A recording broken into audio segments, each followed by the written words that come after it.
Welcome to PlayStation VR. If you've already unboxed your PSVR, all these components are lying around your room.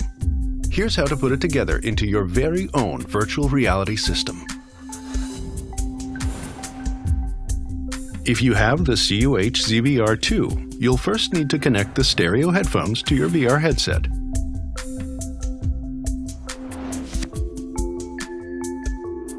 When you're not using your headphones, use the earpiece holders on your VR headset to store them out of the way.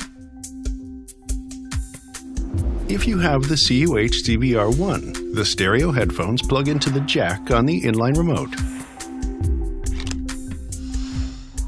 Your own studio-quality, noise-canceling, bass-dropping headphones are fine too.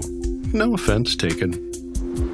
You should already have a PlayStation camera connected to your PS4, and hopefully a PS4 connected to your TV.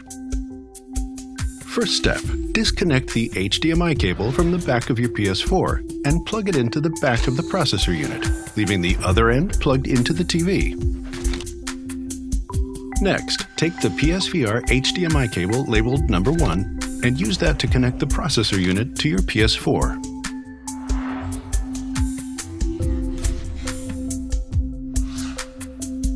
You'll also need to connect them with the USB cable labeled number 2 by plugging one end into the PS4 or PS4 Pro and the other end into the back of the processor unit.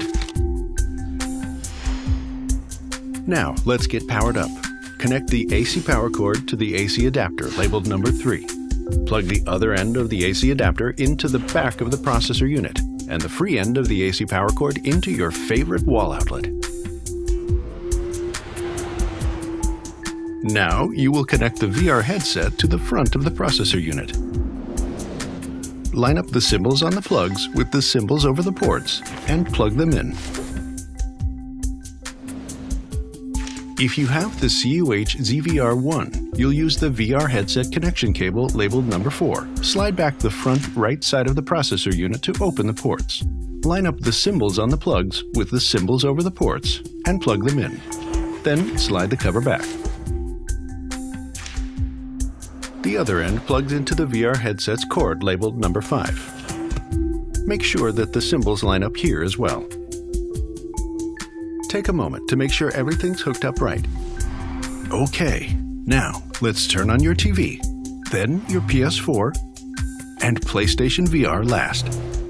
You'll know everything's connected properly when the tracking lights on the back of the headset start glowing blue. When that happens, stand back for a moment and admire your work. You now have a virtual reality system in your home, all ready to go. All that's left is to get you ready in part 3 of this tutorial.